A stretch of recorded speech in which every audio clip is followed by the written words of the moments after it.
Chapter 6101. The next afternoon, the calligraphy and painting lecture at the University for the Elderly suddenly had a new lecturer. As the vice president of the Painting and Calligraphy Association, Jacob did not attend.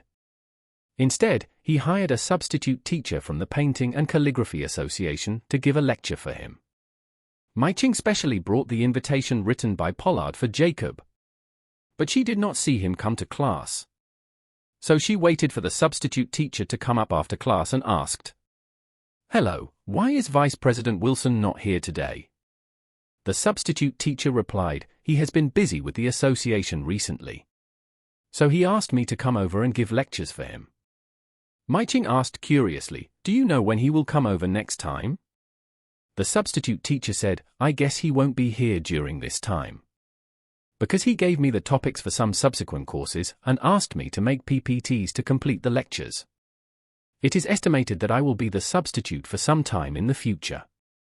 As he said, he asked Mai Ching, "Do you have anything to do with Vice President?" Mai Ching nodded and thanked, "I'll call him myself." "Thank you." After leaving the classroom, she made a call to Jacob. On the other end of the phone, Jacob was sitting bored in the office of the Painting and Calligraphy Association. In the Calligraphy and Painting Association, although he has reached the rank of executive vice president, that is, the actual second-in-command, actually has no actual work content. It's not because he's being excluded. It's mainly because his level is too low. Usually when everyone is discussing and researching some related topics, he either doesn't speak, and when he does speak, he makes a joke. But because President Pei held him in high regard, no one dared to really laugh at him. President Pei also knew that Jacob had no level at all, so he basically didn't arrange any substantive work for him. After Mai Ching returned to China and became a visiting professor at the University for the Elderly, Jacob took the initiative to ask him to take the lead in cooperating with the university. President Pei felt that the University for the Elderly said it was a university, but in fact it was just a social club for the elderly, with nothing academic in it. There were no hard targets, so I agreed. During this period, Jacob had been working hard at the university, but suddenly he stopped going today, and he immediately felt relaxed. While he was bored, he suddenly received a call from Mai Ching, and he felt depressed instantly. He knew why Mai Ching called him. She must have wanted to send him an invitation, but she was not there. Although he definitely doesn't plan to go to this wedding, it's really inappropriate not to accept the invitation. So, he pretended to answer the phone and said, "Mai Ching, are you looking for me?" Mai Ching hummed and asked him, "Jacob, you didn't come to the university today. The teacher who took your place said you may not be able to come over in the future. Is it true?"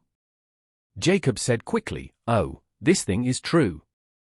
Mainly because there have been some actions in the meeting recently, and I am quite busy. As the executive vice president, it's really not good to stay at the university every day. President Pei called me last night and said that there were too many things to do, and he couldn't do it without me, so I came back to help first. I'll come back when I have some free time." Mai Ching knew that what Jacob said must be an excuse, but she didn't pry him more. She just asked him, "When is it convenient for you? Can I send you the invitation?"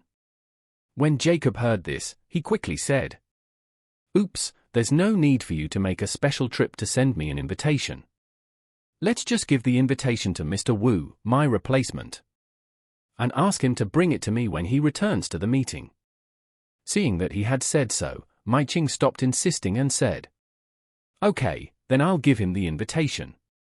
Jacob was in a bad mood and didn't want to talk more to her, so he said, "Well, Mai Ching, our president has convened a meeting. I'll go first and see you later." "Okay, you get busy first." Jacob hung up the phone, threw the phone on the table, and lay down on the office chair. He put his legs on the desk, feeling exhausted. Although his worry about Elaine diluted his sadness about Mai Ching's upcoming marriage, he would still feel very unhappy if he calmed down and thought about it. He even felt in his heart that instead of doing this, Mai Ching might as well not come back at all. While he was depressed, someone knocked on his office door. Before he could respond, the person pushed the door open and it was President Pei. President Pei saw him and said with a smile, Old Wilson, you, the executive vice president, it is not easy for me to meet you once. You go to the university for the elderly all day long. You haven't been back for a while, right? Jacob quickly took his legs off the table and said politely, Hey, President Pei, haven't I been busy with projects at the university during this time? But recently I have arranged for Mr. Wu there. And I will come to the meeting every day from now on. We'll listen to your words, President Pei.